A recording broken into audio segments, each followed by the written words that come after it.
Dak, what's up, man? How you doing? I'm doing great. How are you doing? Not too bad at all. Thank you. Not too bad. Sweet, man. Well, I'm glad you were able to, jump on. Yeah, absolutely. No, I checked everything out after I saw the post. I think that's it's awesome what you're doing. They're Uh, fun conversations, right? And they're Dude, so fun, so deep. It's like such a multi-layered onion. right. Dealing with entrepreneurialism and then putting family on top of that and all the, positives and crazy stuff that goes in between, It's a unique, and it's hard. Like EO's been great for me in the sense of having just entrepreneurs to speak to, and that's Yeah. similar, the similar mindset, similar vibe, similar issues, and it's just a healthier conversation. Yeah. It's that extra layer when you introduce the family that it's it's nice to have people within that same vein, and I'm happy to share the story because it's Heck yeah. you're not alone, and for all the great, because there's so much great that comes with that and the opportunity. Yeah. There's just as much of the nuanced struggle, and it's that constant shift as I mean, did you seek out a forum with other kind of family businesses or not really? It's no, I'm our chapter is really small. We're only 40 members. So it was very much place where you're gonna go and figure it yeah. out. And I got really lucky with mine. I was actually an SAP originally. Oh, So okay. I didn't have ownership in the family business at the time and was recruited to join, but by the chapter president who's a buddy of mine. And I was like, Okay. I don't have any ownership. He's like, that's a problem. He's like, but join as an SAP. And then eventually, as we started seeding ownership and that joyous adventure, which I'm sure we'll get into, Mhm. uh, it's I joined as a full member 3 years ago. Okay. So that's found form that was pretty established, but they knew me because I was an SAP. So it Perfect. was it was a healthy balance there. Well, yeah, let's get into it. I'd love to hear. So fifth generation. So how many years has it spanned? Yeah, so originally started in 1870. We're 3 years younger than Canada. So it's yeah, one of the oldest independent family owned business in the country at this point. Wow. Um, yeah, it's the folklore story of it, which is always fun. Is my great grandfather at the time lived in it's a city where and it's Guelph, which wasn't called that at the time. But there was a fire in a nearby village, and he took his horse and buggy over, helped clean up the whole village, and then sold them fire policies that day. And that's the essence of where Sutherland Insurance began. I can't validate that, but I love the story. Story. We, So we, we have these stories when we question them, we just go with them. 100%, 100%. Okay, cool. So 1870. And so tell me all the family members. I would love to be at like a family retreat of y'all's, and like, and I'm trying to picture the family tree. And I mean, if you can, tell me about all the family members that have been involved over the years, and Yeah, who's working with you now. absolutely. So it started with my great grandfather, and then it passed to his my great grandfather and his two brothers, then to my grandfather, that's and his uncles. Now my great uncles, his brothers. Um, all three of them passed very young. So my dad transitioned in, Gen 3. Uh, my grandpa passed, I think he was 51. So my dad was still in college at the time. And my grandma had to step into the business. And with the insurance space and the insurance broker space in Ontario, you need somebody who has a deputy license, right, to continue the Wow. business. So my grandmother took the licensing course. You can only fail it twice at the time. Fail it three times, done. Business is sold. She passed it on the third time. The fortuitous little Wow. right things that happen over the course of the business. It could have been gone. But she passed it the third time, kept it in place. My dad slowly started taking over, and it was his show. That was 79, I believe, when my grandfather passed. My dad Mhm. 21 and 22, he took it over and he's still in the business as the chairman. But has been going for 45 plus years now within the business and doing an amazing job of that. And then I joined, I started working in the business at 13, as you do in a family shop, doing it whatever you can. I wrote my, license to be a broker when I was 18, still in university. And right out of university, I wrote my LSATs to go to law school and got in and just kind of did hey, what's Yeah. next 15 years of my life going to look like, going to be a partner somewhere and coming back, or getting the real Yeah. experience of being in the shop and figuring it out. So that was kind of the journey to where we sat today. And it's, you know, done everything in the office from take the garbage out to sales, Yeah. service to claims across the board, which gave me a pretty, you know, the perspective I had to be able to shift and change things as they were managed. Yeah. And I was promoted to president about 6, 7 years ago now. And my dad's, you know, slowly taking his steps back as we've gone. I love the story because it's a very family business promotion. I like to say it was, you know, called in for lunch, no idea what was happening, and my dad put the meeting on the calendar is usually bad. So I was like, what's happening here? Like, what's going on? So show up, and it was me and my stepbrothers in the business, and I'll get to Steve here in a minute. He's our vice president now, but it was two of us, and he was like, all right, I'm promoting you to president, Zach, promoted Steve to vice president. I'm like, we're like, oh my God, thank you. Like, we're kind of bracing for, like, I don't know what the hell's going on. It just seems like I was so out of left field. But we're like, thank you. And then kind of let it go. I was like, so what's like changing about what we do? It goes, oh, absolutely nothing. And I was like, and I was like, well, thank you. He's like, yeah, this is more like so people see that this is happening, but like, no, nothing's gonna actually change. I'm like, so like no more money? No, absolutely not. Oh, okay, two thumbs, right? It's the and it's I get his point, and it's not that he ever wasn't incredibly fair with me. He still is to this Yeah. day. But it was just you know the joys of that evolution of that grind and getting to where I go, or getting to where we are today. It's there's been those kind of just funny family business scenarios more than anything, where it's that public out facing like this is the thing, but what's really happening in the background is this has been happening for a long time, and this is Yeah. the recognition of the work. Yeah. So Zach, I actually got licensed at age 18. Also went to college for risk management, got my degree, worked for Aon for a couple decades in New York. So very familiar with the industry. Um, do you have any brothers or sisters in the business as well? Yeah, so my stepbrother's in the business, and he joined our firm about 7 years ago. Okay. And he had a bit of a journey through the underwriting side, working for a local company. He went over to the UK and did a bit of work for an underwriter there. Came back, did some MGA work as well. But landed back with us after you know, his path actually. His father owned a brokerage as well, but ended up selling. So he was looking for a place to kind of land his feet, and gave me a call once the sale was official because I thought he was going back to that business, to be fair. But once the sale actually became official, he's like, "Would you like to work together?" And I'm fortunate in that scenario. We've all heard the step sibling stories or sibling stories in general that don't go well. But he's really wonderful, really smart, really dedicated to the business, and we formed quite the partnership to be able to push this forward. So with so many generations and nieces, nephews, brothers, sisters, has the organization set up any sort of structure around like who gets in? What are the requirements in order to be part of the business? Because this is where a lot of family businesses struggle, and can cause a lot of strife within within the family. Many families have kind of a coat of arms, a code of ethics. This is our principles as a family. What sort of things have you done to navigate, you know, those landmines of potentially causing strife in a family? Yeah, that's an awesome question, and you know we're still navigating. I think that's always a constant battle, but we've made huge strides in the last few years, and I think it's part and parcel with our growth over this last period. We've really taken something that you know can maybe retire a generation to potentially retiring multiple generations, and that causes the additional stress of where do we sit, who fits where, and how do we make that work. So we were It's all fortunate it's all fun and games until there's money.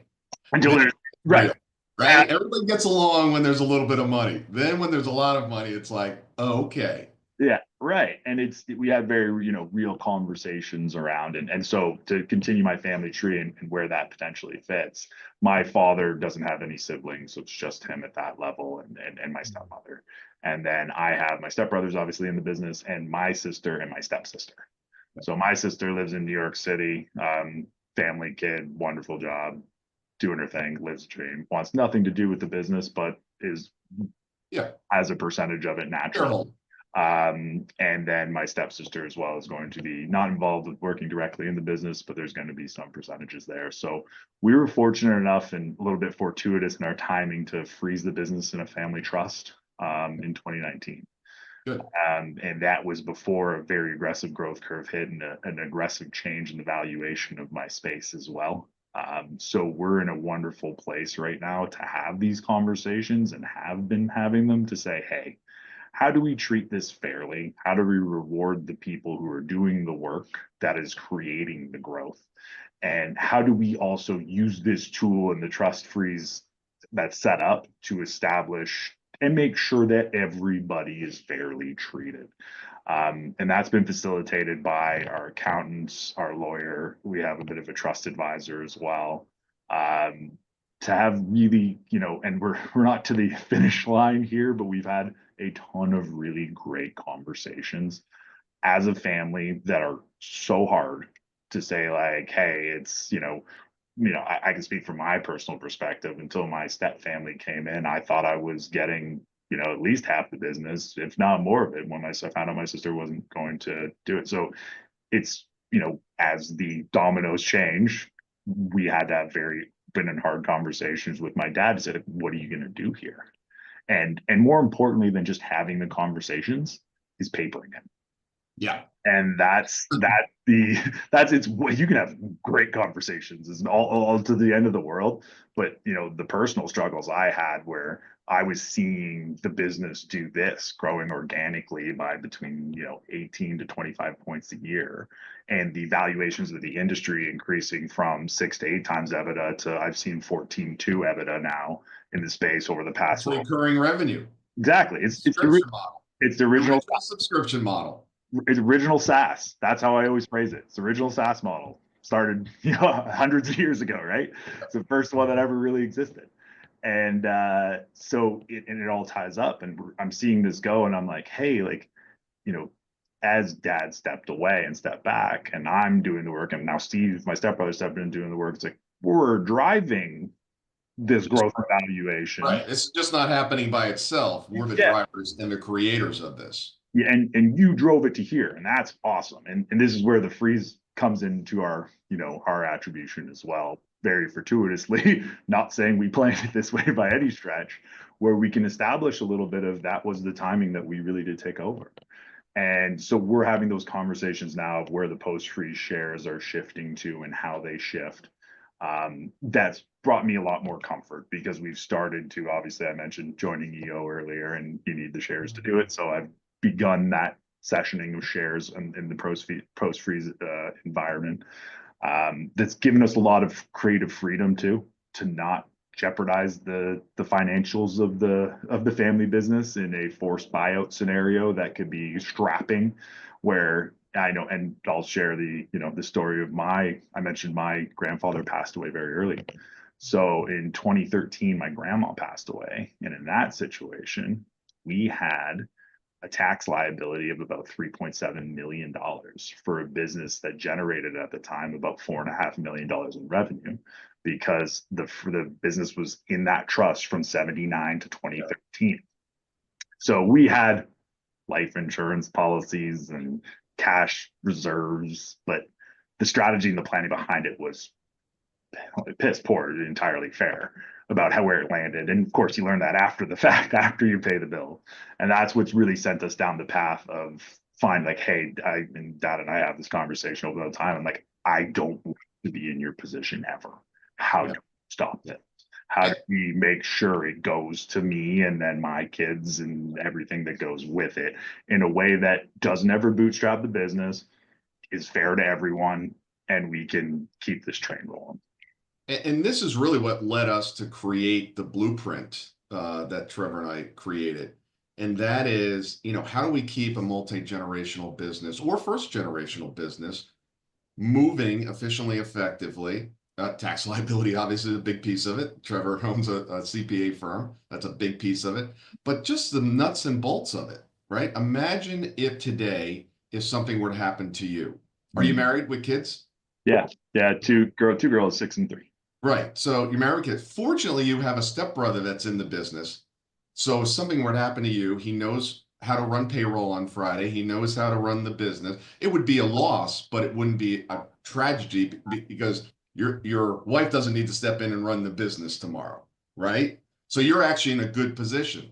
But what we find is so many entrepreneurs, nobody wants to think that they're going to die, right? We always push that off. And the whole reason that we're working is to provide for our family. And so often we leave our family in this precarious situation where it's like, honey, you don't even know where all the assets are. You don't need to know how to get to them. You don't know how to run the business. And it prevents this absolute disaster on top of a loss of their loved one. And it's like, we need to fix this. So this is a really good conversation. And you're in a great position with the trust. I mean, you're forward thinking about this stuff.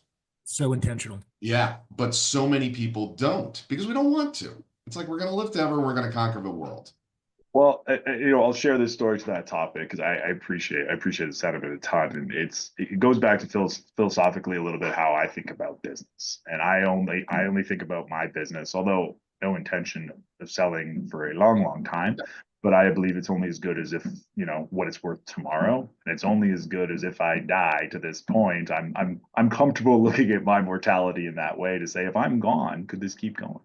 Because I needed to support my family. I needed to do all those things. So it's the humbleness and or humbleness, maybe the wrong word, but the idea of just being comfortable that I don't need to be everything. And that's one lesson I got from my father the hard way. And what I mean by that is he was just one of the best salespeople I've ever met to this day. And when I came into the business, I realized, pretty quickly coming from B school, thinking that, like I know systems and things and how to do this is crazy. We need to change all this stuff. There was a lot of that ignorance, arrogance coming in from myself, fighting with a traditional, I lead by example. I just do this really well and other people follow me. But we had a setup where it was him, a manager, and 30 staff. Yeah. So he became the bottleneck. And to your point, if he disappears and goes away, the pressure goes to where? And that was my motivation in seeing and understanding as I got into the business a few years to go, oh God, no, we need levels. We need a team. We need people to fit. And I drew it out again, accidentally, but as I did more learning, I realized there's quite a bit of intentionality to what I was doing. I just started writing down things I hated doing. I love that. That was my list. And I go, that's an HR person. Yep. That's this. That. And that's who I went and hired. Yeah. And it's the hardest conversation to have with my dad, who was a lead by example. I'll just go sell more to make more money. Yeah. I want to hire an HR person. Well, they don't sell. What are they going to make me? And I'm like, I can't prove this to you for another 12 months when the numbers come in, but I promise you, if I have more time to do not that, right, I'm going to put in things that are going to be far more revenue generating, and we're going to recreate and grow the chain and go. And that was that was one of the hardest conversations we've ever had to get that over the line. Yeah. But the best hire we ever made, and he will admit that to this day. Nice. So it's one of those battle of visions and tradition, and I've done this for years and years, and this is how it works. Yeah. I meet people every week that say, oh yeah, I'm a business owner. I'm like, tell me about your business. They tell me about their business. I'm like, are you really a business owner, or are you an operator that happens to own shares in the business? It's like, can you disappear for 6 months and not do anything? And does the business grow? And are you wealthier when you come back in 6 months? No, you can't do that because you're running the business. Nothing wrong with that at some point. But if you're always doing that, you run the risk of that business failing. If you're Thor loves to hammer that home. I do. It's a very good point. But like Zach, on that list that you made, it's like one of the first things I always talk about is like this brain dump list. All the things that you could do, should do, don't want to do, don't have the time to do. Like, get that onto this list. The things that you don't like doing, and that's your first hire. Right. That's going to get all this stuff off your plate. And if you want to go sell, great. But if you want to just kind of think about strategy more in developing the business, spend that time there. So your dad, you said it was him, an office manager, and 30 staff. Yeah. So he was just selling, producing. Yeah, he was our number one producer. Yeah. Okay. And was the manager, managed the service team, and a sales team of 10 who had no tangible metrics behind them. He Okay. actually didn't believe in showing them their numbers. And that was when I realized one of my biggest opportunities in the business, because my mind was fresh out of B school structure and KPIs and metrics and let's build a business. I to your point of how business owners and versus operators think, though, I think, which is brilliant. It's rare air to meet people who can bring themselves to that 40,000 feet and think strategically about the business, especially when it's tied to the emotional side of your family and Yeah. everything else that goes with it. So I struggled with that as well. And I didn't always live up here by any stretch. I mean, my example was, as I look back now with a clear, 2020 vision, was someone who was a hard worker who, killed himself for the business, but led by example and was his own bottleneck. Yeah. And that I had to learn just through osmosis more than anything, that the last thing I want to be is the bottleneck to this business. I need, and to that point, find good people to fill the things that I can't accomplish on my own, that I don't even want to do, was the baseline of how it started. And then the intentionality came of, oh, that did work. What else am I, look in the mirror and admit to yourself what you're not good at. I'm a terrible marketer, awful marketing hire. But go get somebody who knows the space, knows what to do. I am not, proud enough to ever say it's, but I did always find myself still the struggles of that constant entrepreneurial trap of, what do I pass off? Sales being the hardest one. That's my natural gift if I'm going to choose one, and what I'm able to do and communicate with people. And again, it's a product in insurance that I whiteboard it for people all the time for fun, because it's the least sexy industry. And Thor, you can appreciate this a ton, right? It's on paper from the outside, it's the least sexy industry in the world. But Yeah, but it's interesting, especially when you get on the corporate side. There's a lot of nuances. It's not just X, Y. I always used to make fun of the property guys. Rate times value. What's the big deal? Now he does. He's been doing. He's the leading windstorm broker in the United States, if not the world. Now it's like, okay, I think he chose the right lane. well, here's what I'll say about the product as a whole. And we're most P&C across the board, home, auto, business, a little bit of financial services stuff, but mostly focused on the home, auto, business side. I whiteboard it for anybody who's looking into the industry all the time. Oh, you can sell things, right? You've got charisma, you're a salesperson. We all know a salesperson when we meet them. It's fantastic. I have a product for you to sell. I'm not going to tell you anything about the product except two things. One, every single human being who owns anything is required by law to buy this product. And two, they don't know anything about it. Would you like to sell this product? Because you are now selling insurance. Yeah. Simple as that. Right. And when you think about that from just a holistic salesperson or business mind, it's like, Yeah, and everybody hates buying it. Absolutely. They just want somebody they trust. They want to be able to deliver it fast, and they want to be able to then communicate with that person should they need it. Yeah. And that's what's getting lost in my space, to go off that tangent, is we get the mass M&A, is it all goes to call centers, and you can never the same person. They don't really know who you are, become a number. And we see that as just this massive opportunity to continue to scale out, through automation, through a lot of things on the back end, but still deliver personalized service at scale. Yeah. And solving that egg for us is just, what we're obsessing about right now, that a customer experience through that whole journey, and being able to step on it and making sure we can evolve it to where it needs to go. So you're focusing on home and auto mainly. Okay. So the other, like life insurance, disability, that's not a focus of your practice at all. No, so the life and disability side, we do have a couple agents. We just started up that side of the business, but the bread and butter is home and auto, and then the business side as well. So we do a lot of CGL and professional, and across the board there. Do you find yourself working recurring revenue every year? You're buying a new one, right?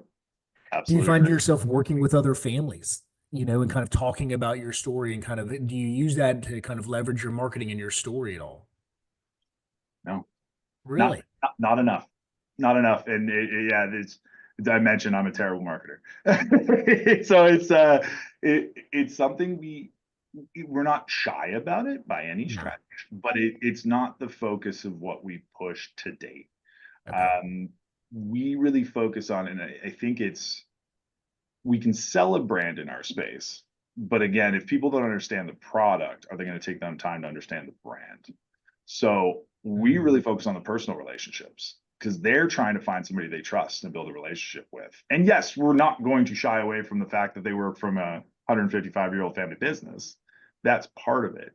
But they care more about Tim because Tim's their guy and they trust Tim. And Tim's going to be the person they call and they do it, and they want Tim. So what do we do to promote their personal brand layered on ours? So not that the story's never shared and people do appreciate it. That is part of what we do. mhm. But we spend a lot more time focused on the personal branding of our individuals and making sure that they're the focus in the front to build that real, again, trust within the relationship as best we can.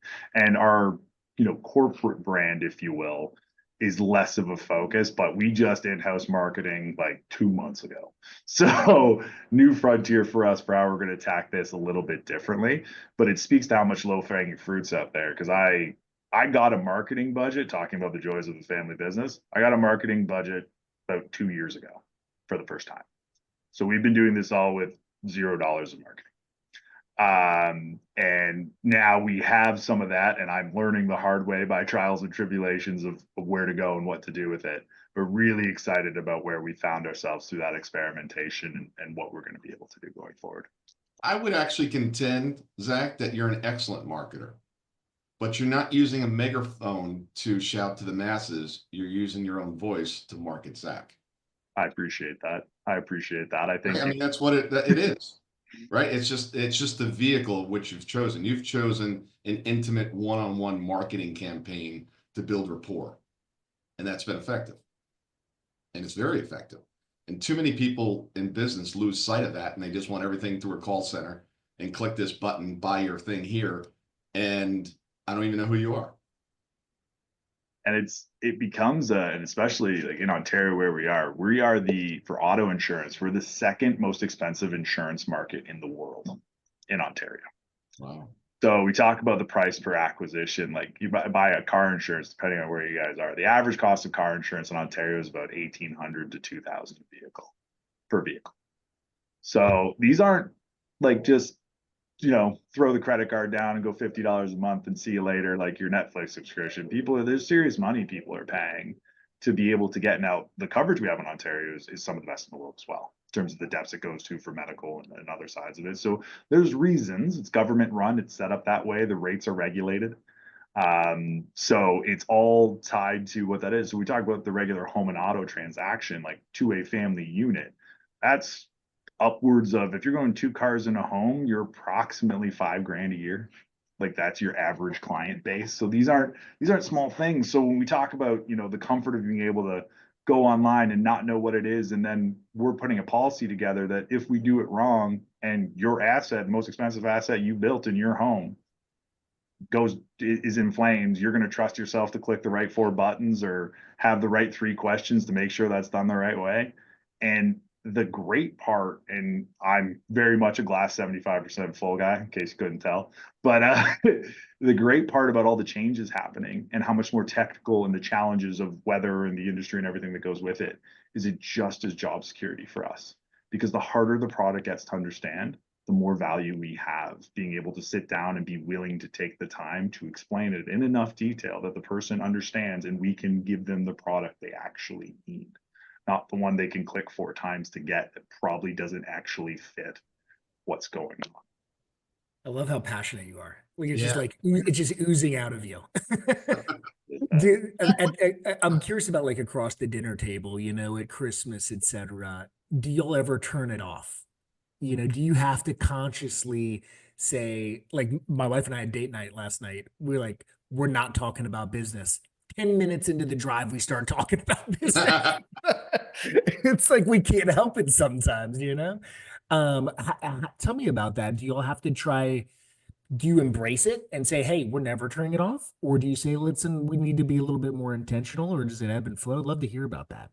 Yeah, it's a great question, and I think it's kind of like you said in our scenario as well. There's a lot of times where we try to be very intentional about not doing it, but it becomes a really natural ebb and flow in what we do because there is a lot of passion around it. And Yeah. fortunately for my stepbrother and I, we're very much lockstep in our beliefs on how it goes. So we just enjoy talking about it in general, right? It's the thing we're passionate about, what we want to do in terms of the larger family and as things go. It's it's a little bit more intentional to stay away from it at the dinner table. My grandma always told me, and my grandma was a huge part of my life, the one who took over the business and got the license to keep it going. But she said my grandfather, when he was alive, he'd come home and the first thing he did, we got home, was he'd hang up his fedora on the wall. And then he'd walk in and she'd ask how his day was. His response would be, when my fedora is hung up, my work's done. We can talk about anything else. So that was his way of separating church and state, if you will, right? No, office is here. And that was a lesson I took from her that I still think about to this day, that I try to implement in my own life. And, I, like mentioned, I have two young kids and my beautiful wife at home. And I do my very best to try and live up to that, but it is very hard. There's no way around it to sometimes let that bleed out. The frustrations, the stresses, everything that goes with it, to be able to compartmentalize that in the minute to do it. But yeah, I think our larger family unit, to that point, it very much starts like you said. We try and be focused on the family and everything, and then by the time you get to the second course, it's like, okay, what was the P&L last month? Like, what are we doing here, right? Like, it's Mhm. hard not to drop off that path. It's a weird thing, right? Like I'd say this year, I've been so passionate about the work we're doing. I am just so energized to keep on working and going. And Thor and I talk about this. Um, but it gets into overworking and not stopping like 7 days a week, Saturday and Sunday, and my wife calling me out. Hey man, like you got to be present, right? But it ebbs and flows, right? And so that's what we're trying to work on right now. Like last year, I had a great balance. This year, it's just I'm going crazy mode, And so I think it's an ongoing conversation, and it's not like it's ever just going to get solved, right? But we have to work on having and being intentional about having weekly family meetings, and just kind of celebrating our wins. Thor's a big, he talks about that a lot, on at least a quarterly basis, because it's so easy just to kind of run and then just forget about celebrating. It's always chasing growth or whatever motivates you. Well, and I'll share this story. We had to that point because I think it's so relevant, and the reframe that needs to happen. And I'll share the story in hopes that people don't get to these places before it does. So we had a scenario recently where we had to let go of our controller because we found money bleeding out of the business.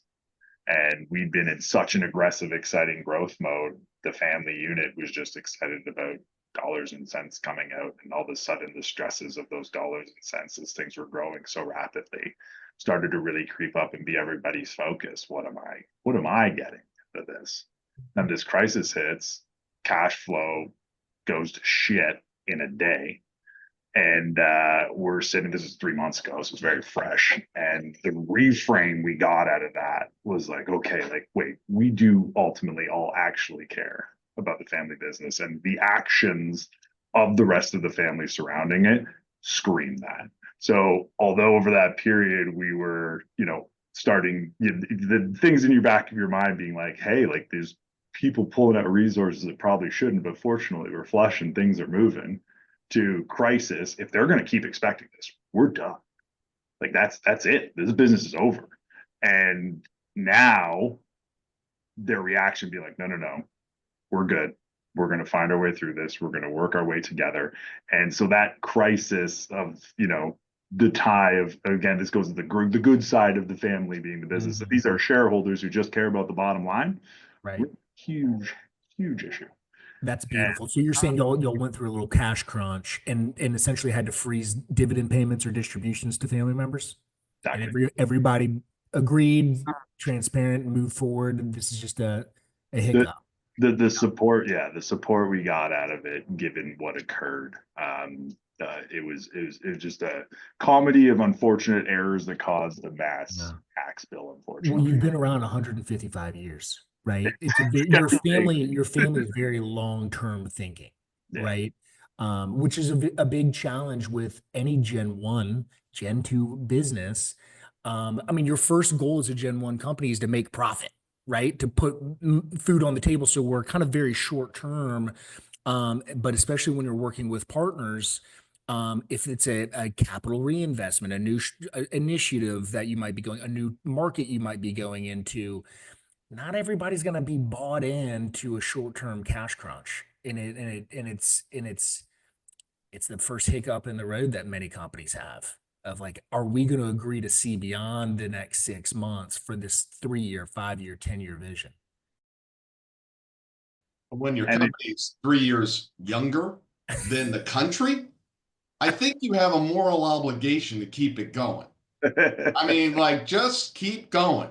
yeah, there's, and that's is life stages too, right? Like that comes into it. My dad's 68 years old, and he worked his ass off for this business, and he didn't take a lot. And now all of a sudden the cash starts coming in, and he sees it, and he's like, I deserve this, and he does. There's no way around it. But we came through a time, and Thor, our industry in terms of COVID being the CPC and bonus contingent checks, like Oh the yeah, best years ever because nobody was yeah, driving. So there's yeah, no accidents. And yeah. we were cash flush and things were moving. And it became a conversation of, dollars and cents out of the business in a logical way. And we were good. But then this happens and we're back to normal contingents and things are moving, still doing very well on the organic to a bit of a downward shift. And like I said, just a big hit in the middle of what was an otherwise great time to be able to sit down. It was a hard conversation because it becomes just the expectations of the family. Like, hey, we were doing this, so we're getting this. Like, we're not doing that anymore. What are we going to do? And that unknown, again, just should be, but never taking it for granted, right? And not, I don't think, I think the conversations we have had through the trust conversations led to this being a much easier conversation than what could have been what I given the experience. But yeah, I'm with you on that. What advice do you have for family businesses? Communication, it's Be everything. more specific on communication. Yeah, I think it's so important that everybody understands where they stand, what their value, you can attribute it a ton of ways, and it's not just how much shares you get or what your salary is. It's what are the expectations, and understanding that this is a business, not the family. New information, new solution.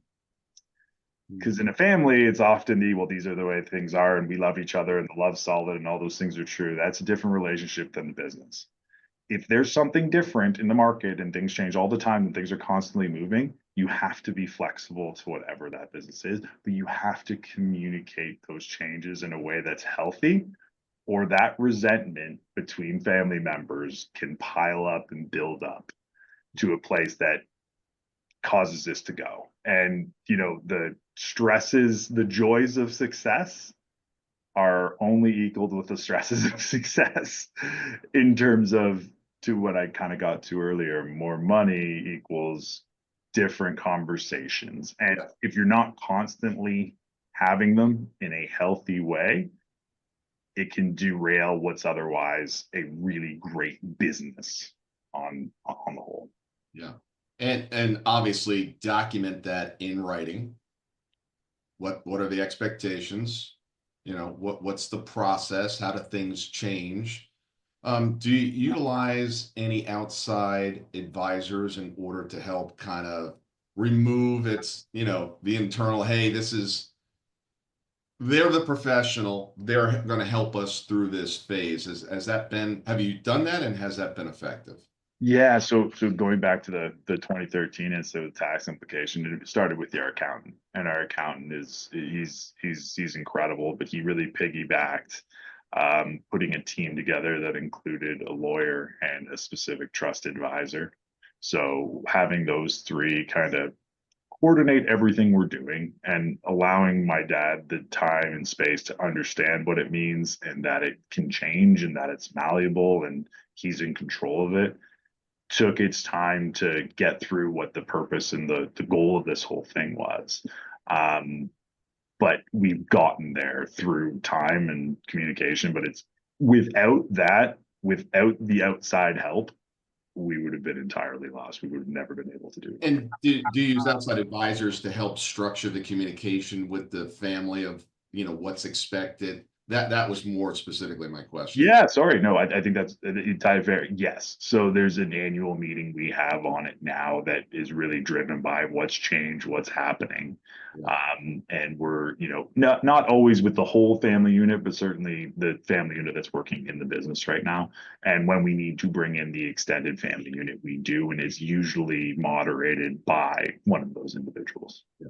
2013, 12 years ago, right? I mean, so this sounds like this has been a very long process in the making, and it's still evolving.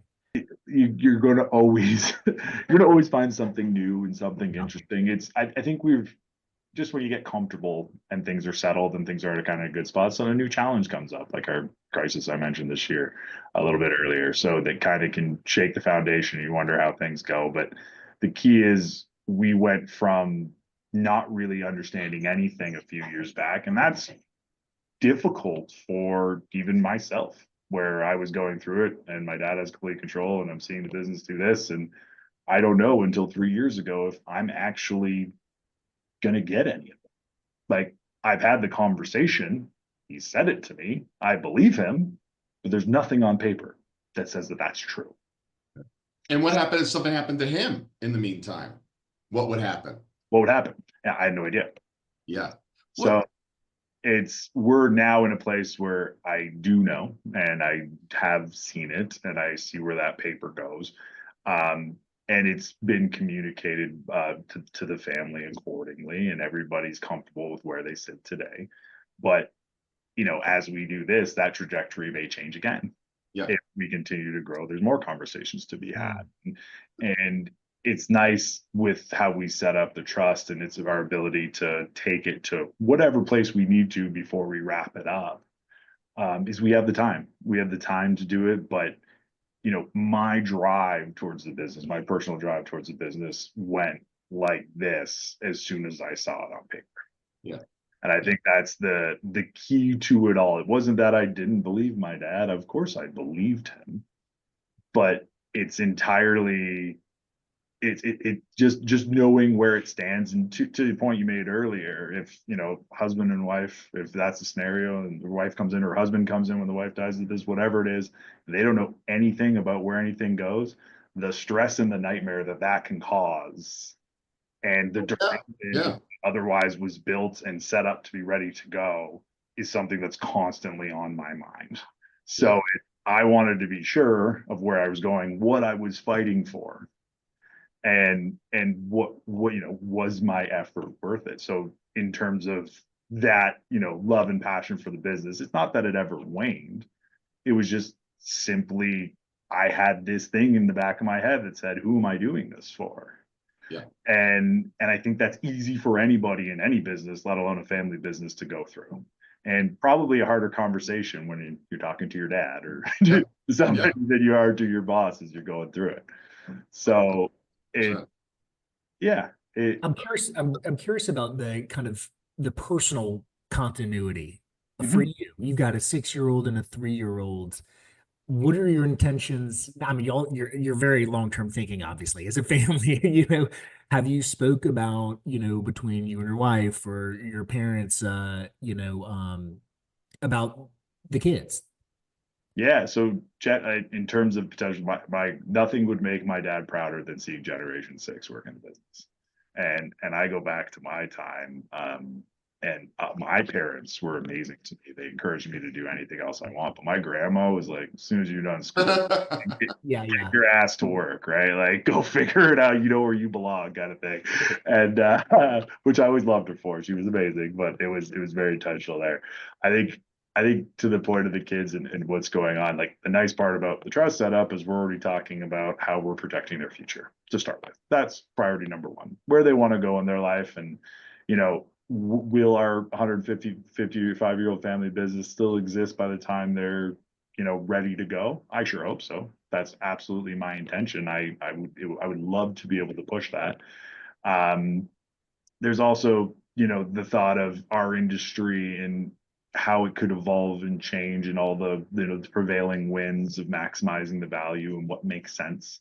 There's so much M&A in the space. There's massive offers. There's things that could protect our family for years and years and years. So I'm not ignorant to any of those. I don't want to be. But I would love to see the day where my daughters did step into that role. They know about the business quite well. My daughter my 6-year-old is very versed on what we do. So, but by no means am I trying to groom her in any stretch. But she knows what the office does, and she's pretty excited about it. Well, it gives you so much clarity, right? So your father would love nothing more for them to be involved in the business. You as well, right? We come across some families that, there was a sudden death in the family and they took over the business, but there was never any communication of the intents of the parents or the generations before them. So, when there's private equity coming in and, valuations have tripled, Yeah. And maybe, that does haunt him, by the way, Trevor. yeah, It drives I him nuts bet. every day. He's like, I don't know what my dad wants me to do because he Yeah, never told me. Did he want me to keep this yeah. generationally, or did he just want to do it as a job, and because it has their name on the building, right? Hmm. So it has an added thing to it, and it's like he struggles with it because he gets offers all the time, and he's like, I got to do what dad wanted me to do, but he doesn't know what it is. And that's been coming up so often frequently in all different kinds of conversations is this is where the legacy thing comes in, right? You don't really think about it until you come to that kind of crossroads. And we've that into the blueprint of talking about, I mean, it's just a conversation. It has nothing to do with the numbers.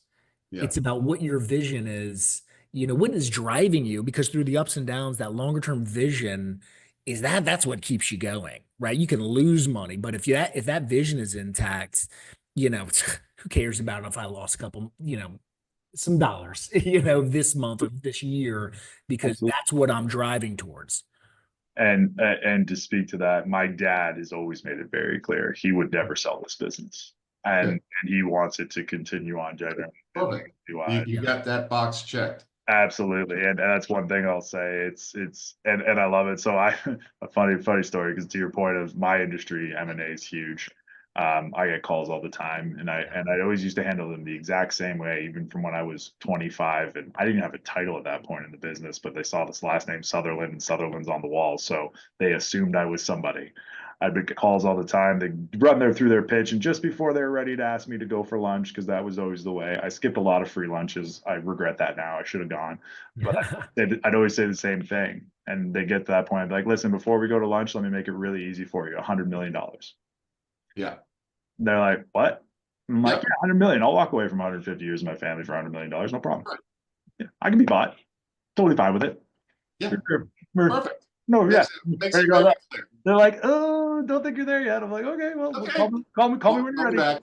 Have a Call me good next year. one. Hey, Zach, what gap or what's missing? Where's the gray area, personally? And it obviously involves the business as well. But for just you, for Zach, what is missing? Where's the gray area? What haven't you thought about in the event something happened to you tomorrow or tonight?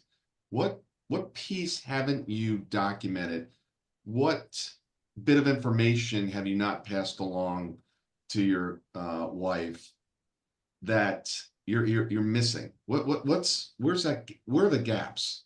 Have you identified those? No, I think that's a great question. And I would say the gaps are more, and this goes back philosophically to how I think about the business. I planned it so that if I disappear, it's going to be okay. So I'm not really worried about the business. The business, yeah.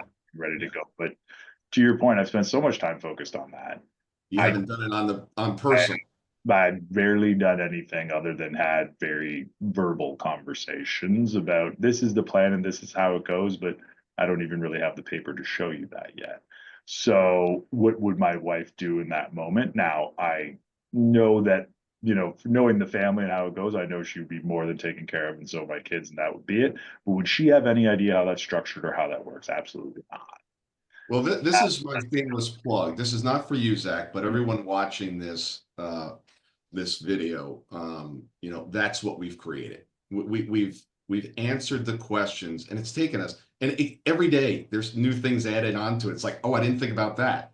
But it's so important, this blueprint we're putting together. We're actually spending next weekend together, Trevor and I. I'm flying down to Puerto Rico just to, huge room, whiteboarding, and like what else is missing. Yeah, and it's been my most visited document over the last 3 years. I'm in it every single day, every Yeah. single week, constantly evolving it. It's nuts. I mean, and again, I think it was kind of one of these things that it doesn't just, it's not like a check the box, it's done. It Yeah. evolves. And it's a living document because what's changed? I realized that I have a crypto wallet with a very specific, key that is not online anywhere. My kids would never find that. Yeah. They'd have no idea. And everything I put into that would be lost forever. Yeah. The thing I'm working for is to give to them, and it's They can't get it. lost. And Yeah, that they just can't see it. kills me. No. Yeah, it's a really interesting point, and it's not one we've gone down the path of, and I think it's such I've always believed, like, where you put your focus, you can't, jack of all trades, master of none. That's what I'm getting at, right? If you're going to do one thing. So I've tried to be really intentional with my time and my focus, and that often leads to those misses. As you build out and evolve the plan of, hey, this is how it goes. The business, we feel really comfortable with where we stand, but this is one, an eye-opening conversation to me, which I appreciate. But two, I think there's so much value in being able to just have that understood, because that's all I was chasing in my business for years and Yeah. years is an understanding of where I stood and what it meant. Yeah. And It's kind of like life insurance. very much so. It's like you hope you never have to trigger it, but if you do, at least there's money there for my Yeah. family. Oh, and the amount of people who don't even understand how, where is that policy? Hello, yes. How does that work? What number Yeah. do I Yes. call? The very simple, easy, like the amount of unclaimed life insurance policies post death, is the stats on it are absolutely insane, Okay. because people just don't know where it is. Yeah. Wow. Yes. And all that needs to be is, here's a piece of paper with a policy number and a company name, and that's it. That's all that needs to be understood. But who Yeah. takes the time to know that I put it in this folder, or put it here, this is where it belongs? And as our lives go on, they get more complicated, right? And as Thor said, I got another crypto kind of Yeah. wallet, or you lent somebody some money, or there's all Yeah, kinds that's a of great one. Hold on. See, I tell you, this list just keeps expanding. every Do you single have week. anybody that owes you money? Are Every there any? single week. Yeah. Yeah. As it goes on, one of the things that it teaches you is to try to simplify things as much as possible. Once you kind of do this brain dump of these are all the accounts I have, it's like, okay, well, let's consolidate these things, right? Do I really need the Nancy Pelosi tracker stock thing in this random, TD Ameritrade account? Can I consolidate that somehow? Yeah. It's Yeah. uh And what to keep in place too. Really important that you keep the deceased person's cell phone activated, their emails activated, right? Because those are the tools that they use in order to verify accounts. yeah. When those aren't there, it is a nightmare. Well, Zach, we're coming up in an hour, man. You've been super generous with your time and Yeah, this has been experience good. share. It's fantastic. Hey, not a problem, guys. I appreciate it a ton. I appreciate the conversation. You guys are doing awesome things. So happy to share at any point, and keep the good times going. It's a fun time, and it's a blessing to be in a family business in so many ways. But it's nice to be able to talk openly about, some of the struggles and some of the realities, because if it can help even one person find a better path, that's That's all what all we ever want.